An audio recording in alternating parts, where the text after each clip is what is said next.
Daniel had always been a man who kept to himself. People in the nearby towns said he was quiet, distant, and maybe even strange. But none of them really knew him. They did not know the weight he carried in his heart, nor the memories he tried to escape. Years ago, life had taken a hard turn for him, leaving behind pieces of pain he did not know how to fix. He did not like crowds, noise, or arguments. He just wanted peace, even if it meant losing everything else. So, he moved far from people, far from noise, far from his past. He bought a small piece of land on the open plains, an old cabin, a few acres of grass, a narrow stream that ran behind the house. To others, it looked lonely. To Daniel, it looked like freedom. Every morning he woke before sunrise. The sky was still dark, and the world felt calm. He would step outside with his old hat on, the cold air hitting his face, and the sound of distant animals waking up echoing softly. His horse, Clay, would greet him with a low, friendly sound. Daniel would pat the horse's side gently, brush him down, and check his hooves. It was a simple routine, but it made Daniel feel grounded. After that, he checked the cattle grazing in the distance. He fixed fences when they broke, cleaned the water troughs, and checked the stream for fresh water. There was always something to do, and he liked it that way. Work kept his mind quiet. In all this time, Daniel rarely spoke to anyone. If he needed supplies, he rode to the small trading post once every 2 weeks. He didn't stay long. He bought flour, beans, coffee, and sometimes a new rope or tool for repairs.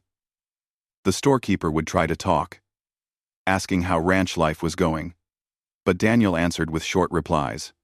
He wasn't rude, just a man with few words. People eventually accepted that he was not the type to sit and chat.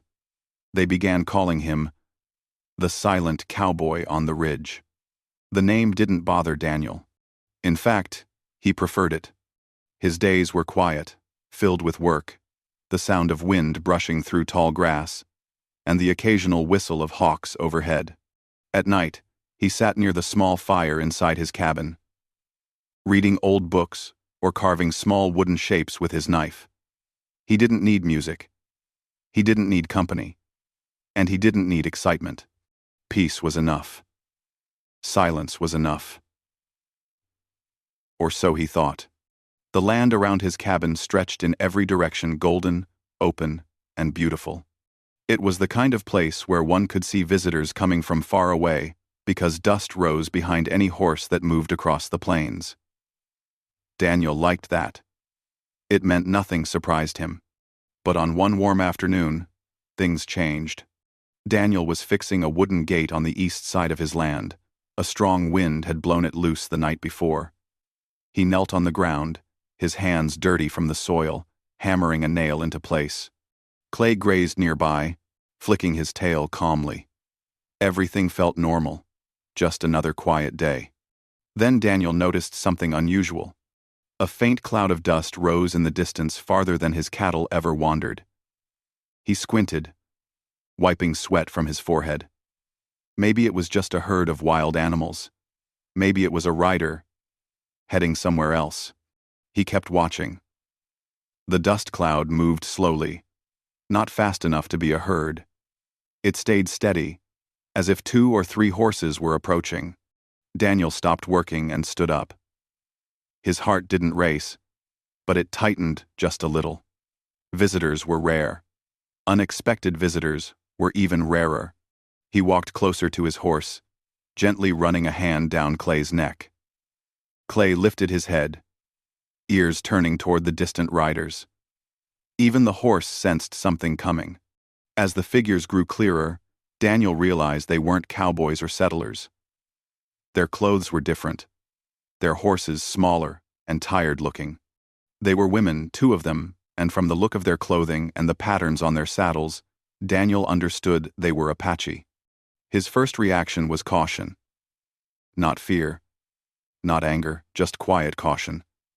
Apache travelers did not usually come this deep into cowboy land. unless something serious pushed them out. Daniel stayed still, watching them close the distance. The wind carried no sound, except the distant rhythm of horse hooves. When the women finally reached the edge of his yard, their horses slowed to a weak stop. Daniel could see them clearly now. One woman was older, maybe in her 40s, with long black hair tied back and eyes that carried years of strength.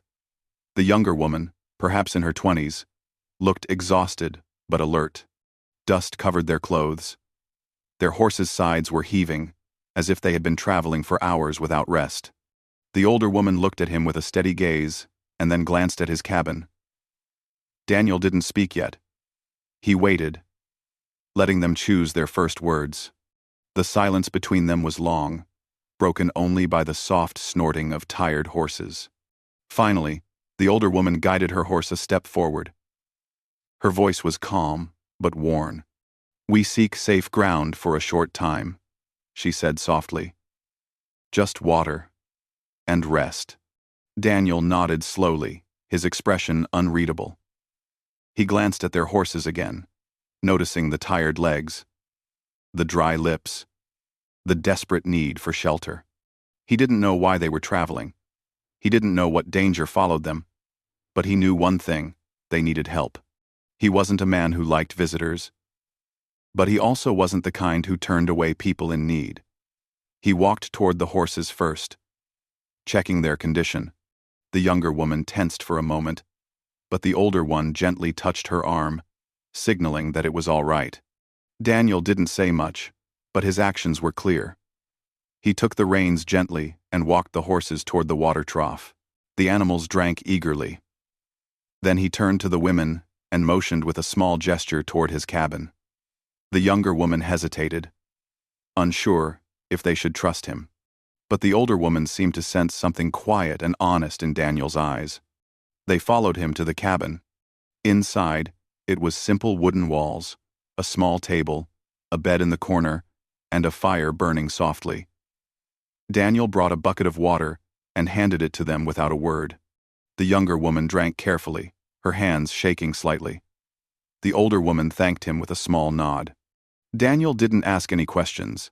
He didn't demand explanations. He simply gave them space to rest near the fire. As they warmed themselves, the younger woman removed her shoes, revealing blisters from long walking. Daniel noticed but looked away quickly, not wanting to make her uncomfortable. He felt no need to pry. Everyone had a story. And not all stories needed to be forced out. But as the minutes passed, the silence inside the cabin grew heavy. Not uncomfortable, just full of unspoken things. The older woman finally decided to speak. She introduced herself as Noya and the younger woman as Tala. They explained they had traveled far from their camp due to a problem, something unfair, something unsafe. They did not go into details, but the sadness in their voices said enough. Daniel listened quietly. He didn't say he understood, but his calm presence made it clear that they were safe for now. He added a few more pieces of wood to the fire, making sure the room stayed warm. The sun slowly set outside, painting the sky in shades of pink and gold. Daniel stepped out to check the land once more. The plains were empty, and the air felt cool. But he sensed that this day had changed something. For years he had lived alone, untouched by the world. Now 2 strangers sat in his cabin, and he didn't know what the coming days would bring. When he returned inside, Noya and Tala were whispering in their own language, their voices soft and full of worry. Daniel didn't ask them to stop. He simply sat down near the table, carving a small piece of wood to keep his hands busy. The cabin no longer felt silent, but strangely, it didn't bother him the way he expected. He didn't know who these women were running from. He didn't know what danger might follow. But he knew one thing. Despite wanting peace for so long, he could not ignore someone who needed help. And as night slowly wrapped around the plains, Daniel felt a strange sense that his life, once quiet and steady, was about to change in ways he never imagined. Noya and Tala slept lightly in Daniel's small cabin that night. The fire crackled softly, giving the room a warm glow. Daniel sat awake for a long time, staring at the flames, trying to understand why these two Apache women had chosen his cabin of all places. It wasn't a place people usually passed by. It was far from the road, hidden by the natural shape of the land. They must have been traveling without a clear destination, only choosing the safest path they could find. That thought bothered him not because they came, but because it meant something dangerous was pushing them. He leaned back in his chair, arms crossed, listening to the quiet sounds of their breathing. Outside, the wind blew gently, brushing against the wooden walls. No suspicious noises came from the plains. Everything seemed peaceful. But Daniel had lived alone long enough to know peace could change in a single breath. When he finally allowed himself to sleep, it was only for a few hours. He woke before sunrise. As always. The sky outside was still dark. He moved quietly around the cabin, not wanting to disturb his guests. He brewed coffee in an old tin pot and stepped outside to breathe the cold morning air. Clay stood patiently near the fence, and Daniel gave him a few gentle pats. The horse, usually calm, was alert today, ears shifting at every sound. It seemed even animals could sense something unusual about their visitors. When Daniel returned inside, Tala had already woken up. She sat near the fire, hugging her knees, her eyes watching him quietly. She seemed unsure whether to speak or stay silent. Daniel nodded in greeting, and she returned the small gesture. "Did you sleep?" he asked in a gentle voice, trying not to startle her. "A little," she replied softly. "Thank you for letting us stay." "It's fine," he said. "You needed rest." She smiled weakly, as if relieved he wasn't asking for explanations she didn't want to give. Daniel didn't pressure her. He moved around the cabin, preparing a simple breakfast bread warmed over the fire and a bit of dried meat. When Noya woke up, she thanked him with a firm but tired voice. Daniel handed her a cup of warm coffee, which she accepted, carefully. As they ate, the silence between them wasn't uncomfortable anymore. It was the quiet understanding of people sharing the same space after a difficult night. Noya finally spoke, her voice steady. "We didn't want to bring trouble to your home," she said. "But we had no safe place to go." Daniel paused, chewing slowly. He didn't ask what kind of trouble. But Noya continued anyway. "In our camp, some men decided something unfair," she said. "I spoke against it." Tala looked down at her hands, avoiding eye contact. Daniel noticed the tension in her shoulders. He could tell whatever happened wasn't simple. "They told us to accept what they wanted," Noya said. Daniel didn't need more details to understand that they felt unsafe in their own camp. He had seen many situations in life where people in power tried to silence those who disagreed. He had no reason to doubt Noya's words. Her eyes were too honest, too tired from carrying fear. "So you left?" Daniel said quietly. "Yes," Noya replied. "We took the horses and rode as far as we could. We didn't look back." Daniel nodded again. He understood the feeling of wanting to run from trouble. He understood wanting peace more than anything else. He had done the same years ago, though in a different way. "You can stay here for a day or two," he said, "until you decide where to go." Noya's shoulders relaxed just a little. Tala looked up with a grateful expression. "Thank you," the younger woman whispered. "We will not forget this." Daniel didn't say he wasn't doing anything special. He simply didn't turn away people who needed help. But inside, he felt something he hadn't felt in a long time. A quiet sense of purpose. Later that morning, Daniel walked outside to check the land. The ground was soft from night dew, and the sun had begun to rise, painting the sky in gold and orange. The peaceful view eased his mind. He walked around the property, checking the fences as usual. At first, he didn't see anything unusual. Then he noticed it. Fresh hoof prints. They weren't from Clay, and they weren't from the two Apache horses. These tracks were newer, deeper, and made by different horses. Daniel crouched down and examined them closely. They were from at least 3 riders. The direction of the tracks showed they had come close, circled around the ridge, and left quietly. Daniel's heart tightened. Someone had been watching. He stood slowly, scanning the horizon. The plains looked calm, but Daniel knew better. Inside, Noya and Tala were helping each other braid their hair. They looked calmer now, but Daniel didn't want to worry them too soon. Still, he chose honesty. "Someone was near the property last night," he said quietly. Both women stopped. Noya's hands froze mid-braid. Tala's eyes widened in fear. 3 riders, Daniel added. Their horses came close, but didn't approach the cabin. Noya exchanged a tense look with Tala. "They followed us," she whispered. "I feared they might." Daniel leaned against the table, trying to understand the situation better. "They want control," Noya said. "Anyone who goes against their decisions becomes a problem." Tala hugged her arms, fear returning to her face.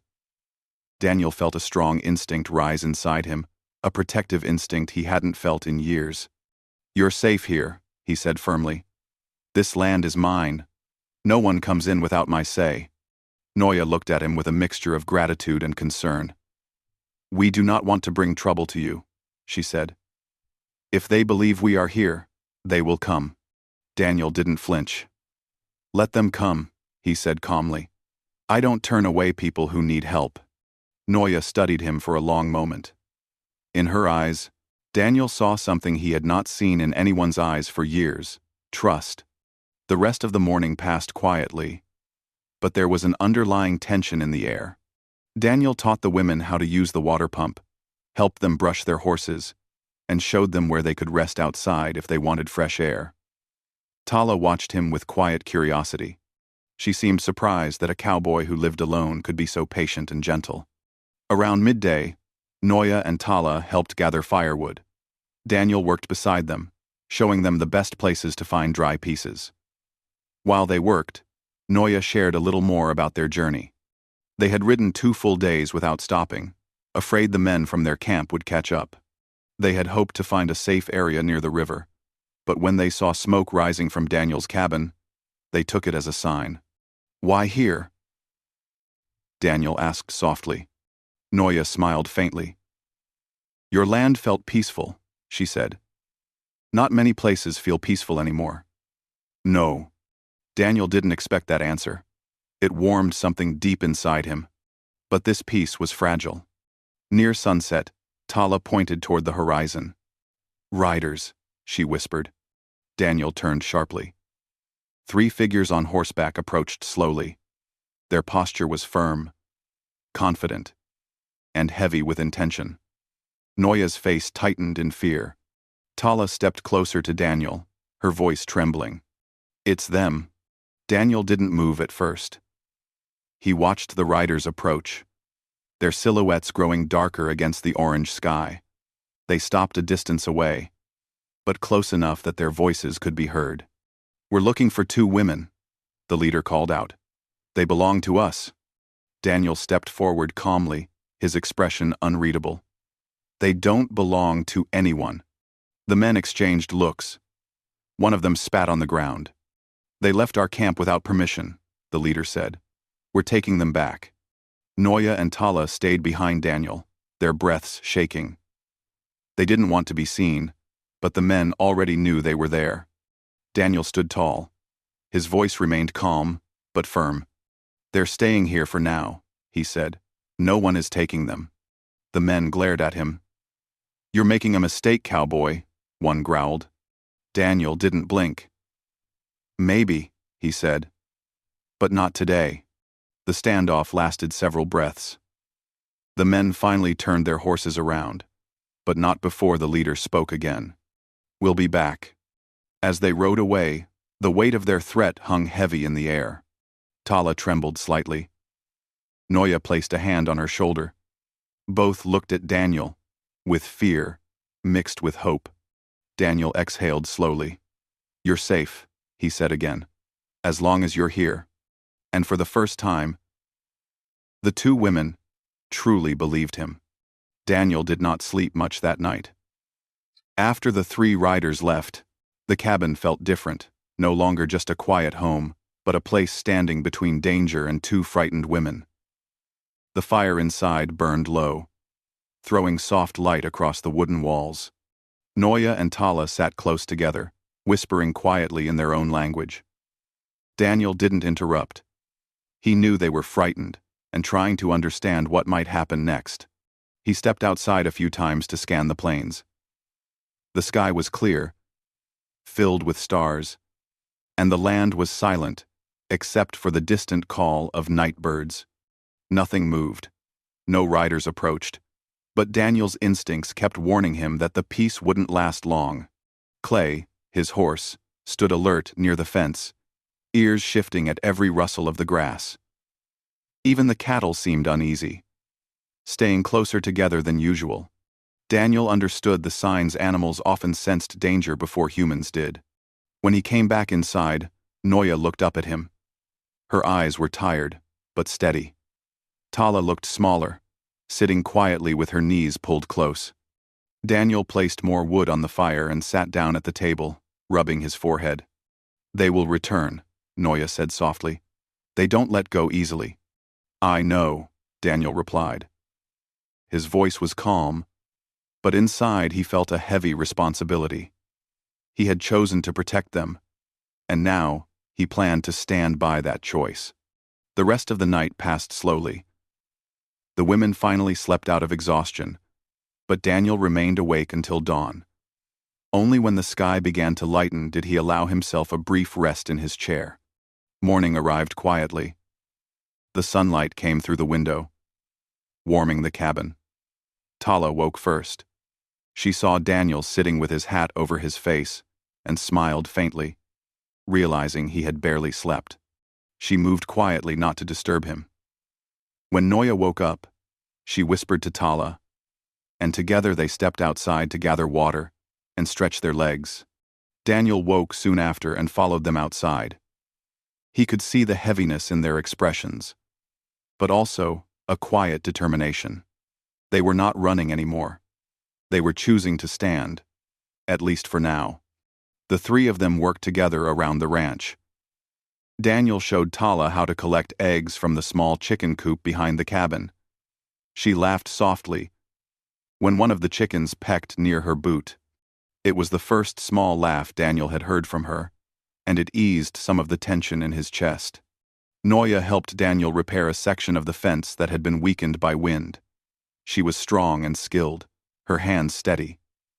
Daniel respected her quiet strength. She was a leader in her own way, firm but kind. As the sun rose higher, Daniel looked over the land again, scanning every direction. Nothing seemed unusual, but he knew the riders would not give up easily. He prepared himself by tightening the straps on Clay's saddle and placing tools where he could reach them quickly. After breakfast, Noya spoke again, her tone serious. "They will come soon. These men, they do not like to be refused." Daniel nodded. "I'm ready. We do not want you harmed because of us," she added softly. "I won't be," Daniel replied. "I've faced trouble before." Tala looked at him with wide eyes. "Why help us?" she asked quietly. "You don't even know us." Daniel paused. He didn't have a simple answer. It wasn't something he had thought through logically. It was something he felt. "You needed help," he said finally, "and this land is mine. No one gets taken from it without their choice." The women exchanged a silent look that held gratitude and respect. Afternoon passed slowly. The wind grew stronger, pushing dust across the plains. Daniel watched the horizon again and again. Each time he hoped nothing would appear. But deep inside, he knew this calm was only temporary. And he was right. Late in the day, when the sun dipped toward the west, Tala suddenly froze while gathering wood near the barn. "Daniel," she whispered, pointing with a trembling hand. Daniel followed her gaze. 3 riders again. But this time, they were closer. and they were not slowing down. Daniel stepped forward, shoulders squared. Clay trotted behind him, sensing the tension. Noya took Tala's hand, pulling her gently behind Daniel. The three riders stopped just a short distance from the cabin. Dust settled around their horses' legs. Their expressions were sharp, angry, and determined. The leader spoke first. "We gave you a chance, cowboy. Now, step aside." Daniel didn't move. "They don't want to go with you. They don't have the right to decide." The man snapped. Daniel's jaw tightened. "They do." The second rider leaned forward. "You don't know what you're getting into. This is not your business." "It is now," Daniel replied calmly. The men shifted in their saddles, frustrated. The leader glared at Noya. "You brought dishonor to the camp. You walked away from our decisions." Noya stepped forward, but Daniel moved his arm just slightly to shield her. "You made a choice that hurt someone innocent," she said. "I only tried to stop it. You know this." "It was not your place to speak," the man growled. "And chasing us was not your right," Noya answered. The air between them grew tight, almost crackling. The leader's eyes turned cold as he looked back at Daniel. "Last chance. Move." Daniel's voice stayed steady. "I won't." The men stared, waiting for him to break, waiting for him to step aside. But Daniel didn't move an inch. Years of quiet living had not made him weak. They had made him calm, patient, and unshakable. Finally, the leader scoffed. "You're just one man. One man is enough," Daniel said. For a moment, no one spoke. The wind blew softly, brushing through the tall grass. The horses shifted their weight, sensing the tension. The leader clicked his tongue, signaling his men. They turned their horses around. But before leaving, he spoke again. "You win for today," he said. "But we will return. And next time, we won't talk." As the riders disappeared over the hill, Tala let out a shaky breath she had been holding. Noya placed a gentle hand on her back. Daniel watched the horizon long after the men vanished. When he finally turned back, the two women stared at him with expressions he hadn't expected. Trust, relief, and a hint of something deeper. Not gratitude alone, but a bond forming. Something unspoken but powerful. "You didn't have to do that," Noya said quietly. "I did," Daniel replied. "Because you're not alone anymore." The women stood silently, taking in his words. The fear in Tala's eyes softened. Noya's strong face showed a rare warmth. They walked back toward the cabin together. The sun had nearly set, painting the sky in gold and red. The evening air was cool, carrying the scent of earth and grass. Inside the cabin, the fire cast steady light across the room. Daniel sat down, feeling a tiredness deep in his bones, but also a calm strength. The women sat near the table, watching him quietly. Noya finally spoke. "They will come again, but we will face it together." Daniel nodded. "Yes, together." The words felt heavy, meaningful, and real. It felt like a place of protection, a place where three different lives had crossed for a reason none of them yet understood. Outside, the night settled gently over the land. For now, they were safe. And Daniel knew one truth clearly the moment he opened his door to Noya and Tala. His quiet life had changed forever. The night after the riders returned was the longest Daniel had lived through in years. He sat near the fire, one hand resting on his knee, the other lightly touching the rifle beside him, not out of violence, but out of responsibility. Noya and Tala sat close to the flames, wrapped in blankets Daniel had given them. Their eyes were tired, but their posture was stronger now, as if standing beside Daniel earlier had given them new courage. The fire crackled softly. The cabin felt warm, but the air carried a tension none of them could ignore. Tala kept glancing at the door, as if expecting someone to knock again. Noya stared into the flames, her thoughts heavy. Daniel watched both women quietly. He didn't speak for a long time. He didn't want to promise safety with empty words. Instead, he waited until he felt his voice steady. "They won't stop easily," he said gently. "But they won't find you unprotected here." Noya looked at him. Her expression was calm but serious. "We brought danger to your home," she said softly. "And yet you stand with us. Why?" Daniel didn't answer immediately. He leaned back slightly, thinking of all the years he had spent alone. He had lived with quiet days, simple work, no trouble, no surprises. It had been peaceful, but also empty, like living inside a shell that kept everything away, including himself. "I know what it feels like to run from something," he said finally. "And I know what it feels like to want peace more than anything. You came here searching for safety.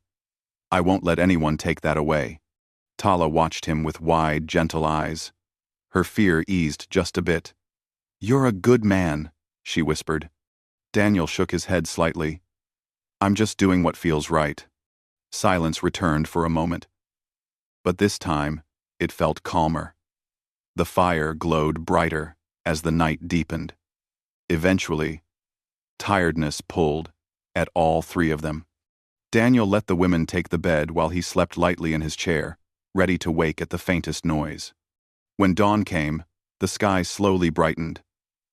Birds sang around the cabin, and the smell of fresh morning air entered through the small window. Tala woke first.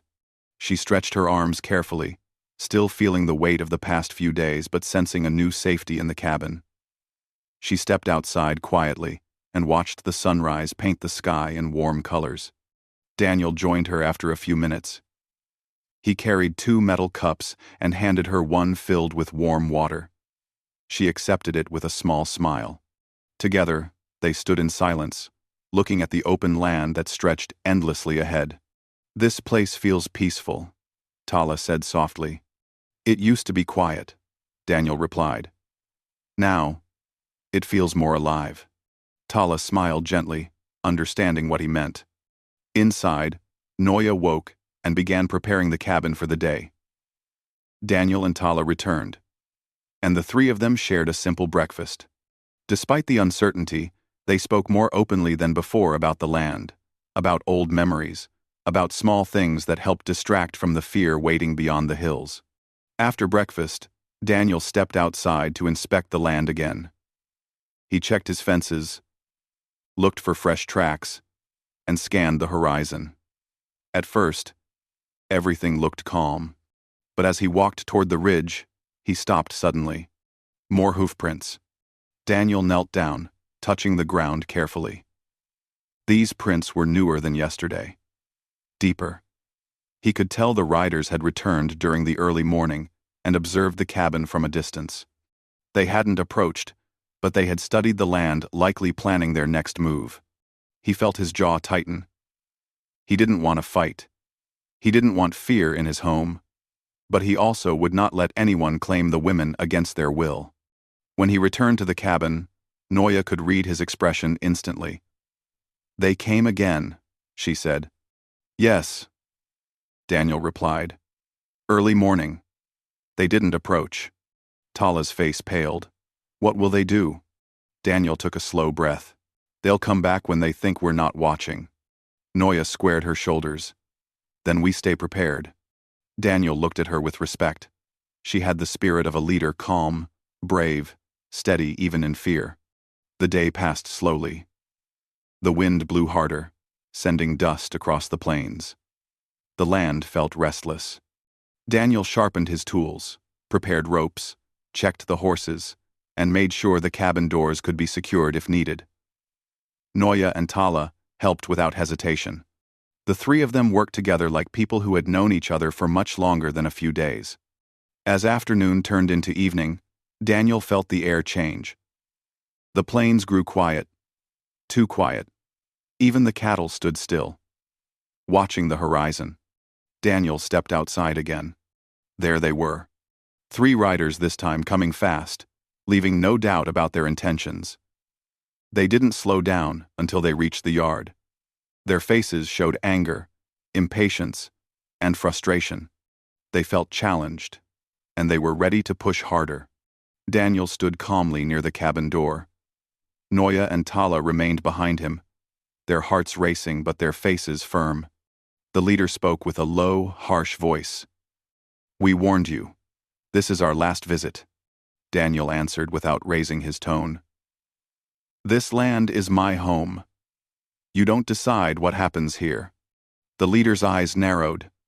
"Move aside." "No," Daniel replied simply. One of the men scoffed. "You think you can stand against us alone?" Daniel's voice remained steady. "I'm not alone." The simple sentence surprised all three riders. They looked at Noya and Tala, who stood bravely behind Daniel. The leader grew angrier. "You protect them because you feel sorry for them, but you don't know the rules of their camp." "Andro," Daniel stepped forward slightly. "I know enough to see they're scared. I know enough to see they don't want to return. That's enough for me." For the first time, the leader looked uncertain.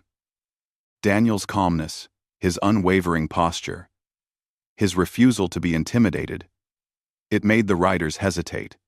Noya stepped forward, standing beside Daniel. "We will not return," she said with a clear voice. "We choose our own path." Tala stood beside her, trembling but brave. "We trust Daniel." The leader clenched his jaw. His men looked at him, waiting for a signal. But something in Daniel's expression, quiet, unshakable, deeply rooted, made the leader rethink his next move. A long, heavy silence stretched between them. Finally, the leader exhaled sharply. "This isn't over," he said, but his voice had lost some of its confidence.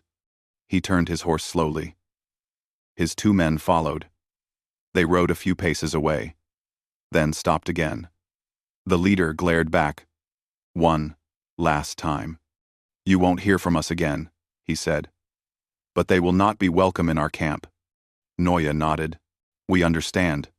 And if you continue to stand with them," the leader added to Daniel, "then you stand against us." Daniel bowed his head slightly. "Then that's the way it is." The riders finally left, disappearing over the ridge. As soon as they were gone, the tension around the cabin slowly loosened. Tala let out a shaky breath. Noya placed a steadying hand on her back. Daniel stood still for a moment, watching the empty horizon, making sure they weren't circling back. Then he turned toward the women. His voice softened. "It's over," he said. "They won't return." Tala's eyes filled with relief. Noya's expression softened, full of gratitude and a quiet understanding. They walked back toward the cabin together. The air felt lighter, as if the land itself had released a long-held breath. Inside, the fire warmed the room again. But this time, the warmth felt different. Stronger. Deeper. Shared.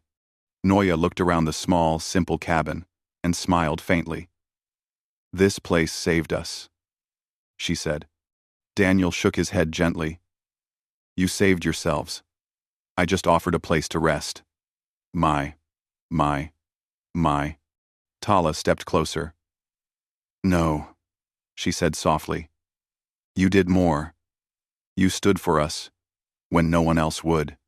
Daniel felt something warm settle in his chest. For years he had lived alone without purpose. But meeting these two women had changed something deep inside him.